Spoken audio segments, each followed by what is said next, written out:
दुनिया की एक ऐसी अनोखी खेती जिसमें पैदा होते हैं बेशकीमती मोती। लेकिन क्या आपने कभी सोचा है इस खेती को करने के लिए हमारे किसान भाई नहीं बल्कि काम करते छोटे छोटे जीव। सदियों पहले तक ये खेती सिर्फ समुद्र में होती थी, लेकिन एक किसान भाई ने कर दिखाया एक ऐसा कारनामा जिसे देख के आप हैरान रह जाएंगे। तो चलिए आपको दिखाते हैं मोती की खेती कैसे होती है और साथ ही जानेंगे असली और नकली मोती में फर्क क्या है।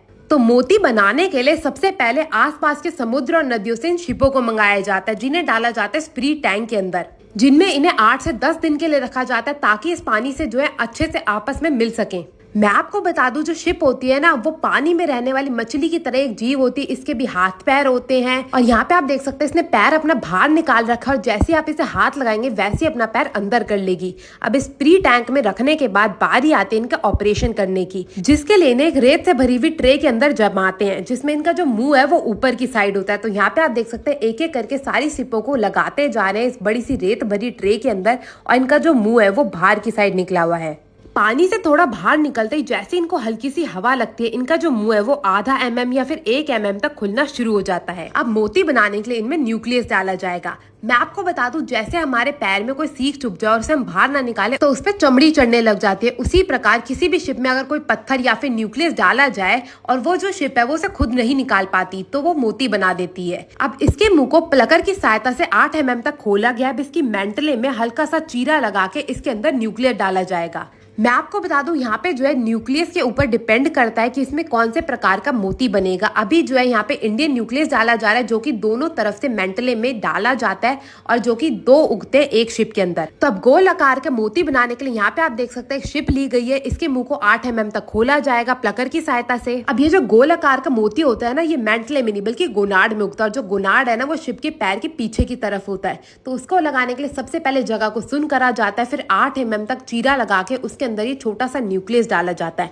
न्यूक्लियस को अंदर अच्छे से डालने के बाद जगह को अच्छे से बंद करा जाता है, हल्का हल्का दबा दिया जाता है इसकी चमड़ी को और उसके बाद इसे ऐसे ही छोड़ दिया जाता है, खुद ब खुद अपना मुंह बंद कर लेती है। और अब ऑपरेशन के बाद बारी आती है इनको एंटीबायोटिक और ऑक्सीजन देने की, जिसके बिना ये सर्वाइव नहीं कर सकती। तो यहाँ पे आप देख सकते हैं करीबन 2 लीटर पानी में थोड़ी सी दवाई डाली गई है जो कि एंटीबायोटिक और ऑक्सीजन दोनों का ही काम करती है। अब इसमें एक एक करके सारी शिप को डाल दिया जाएगा जिन्हें ऑपरेट करा गया था। उसके बाद ये ऑक्सीजन पाइप लगा के इन्हें 8 घंटे तक ऐसे ही छोड़ दिया जाता है। इसके बाद इन्हें 5 दिन तक इस ऑब्जर्वेशन टैंक में रखा जाता है, जो कि एक तरीके से पोस्ट टैंक होता है, जिसमें देखा जाता है कि जितनी भी शिप है वो सर्वाइव कर भी पा रही है या नहीं। और उसके बाद बारी आती है इन्हें मेन टैंक में शिफ्ट करने की, जिसमें ये मोती बनाती है। तो यहाँ पे आप देख सकते हैं एक बड़ी सी ट्रे लगी हुई है, जिसमें आप ऊपर देखेंगे तो एक बोतल भी लगी हुई है, जिसमें डेट डाल के रखा जाता है कि कब सारी शिपों को डाला गया था और इन्हें कब निकालना है। मैं आपको बता दूं, शिप से मोती बनाने में ना 1 से 1.5 साल लग जाता है, इसीलिए यहाँ पे चिट डाल के रखा जाता है। और यहाँ पे आप देख सकते हैं मेन टैंक के अंदर डाल दिया गया। बोतल से क्या होता है ना, शिप जो नीचे ही रहती है पानी के,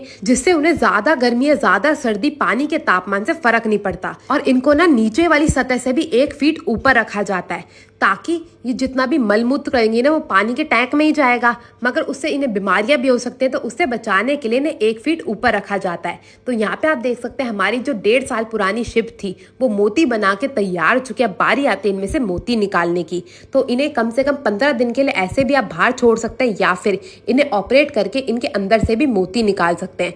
तो यहाँ पे आप देख सकते हैं इन्हें ऑपरेट करा जा रहा है और ऑपरेट करके इसमें जो मोती बन के तैयार हुआ है, ये करीबन 16 महीने पुरानी शिप है। और यहाँ पे आप देख सकते हैं इसमें से मोती बन के तैयार चुका है। इसके गोनाड में से इस गोल आकार के मोती को निकाला जाएगा और आप देख सकते हैं कितना सुंदर मोती है। और अब बात करी जाए असली नकली मोती की, तो मैं आपको बता दूं जितने भी मोती न्यूक्लियस से बनते हैं वो असली ही होते हैं, मगर अगर आपको तब भी समुद्र वाला मोती चाहिए तो उसकी पहचान ये है, वो कभी भी गोल आकार का पूरा नहीं होगा। और मोती निकालने के बाद जो शिप बच जाती है, अगर वो बहुत ही ज्यादा सुंदर हो तो वो ऐसी बिक जाती है, नहीं तो उनसे दोबारा न्यूक्लियस बनाया जाता है। अब चलते हैं यहाँ के उन्होंने से बातचीत करते हैं। बहुत बढ़िया।